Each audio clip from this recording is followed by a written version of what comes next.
First time nga po, hindi ako sanay na humarap talaga sa maraming tao. Kaya, ito po, feeling ko naman kaya naman siya. Nawawala na yung kaba ko kasi syempre, nandito naman si Ate. So ano may expect naman na Aldab Nation on your side? Yung dalawa, dito sa movie na to?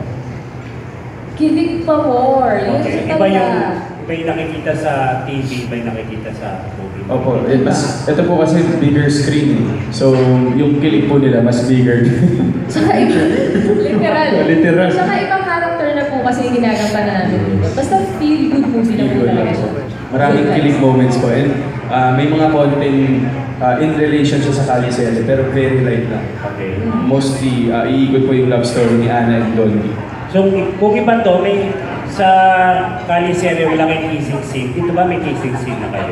Ay, abangan na lang. Abangan po, Abangan nyo na lang po. surprise! 16 days na lang. 16 days na lang. Malapit na po. Okay. Pwede nung magtanong.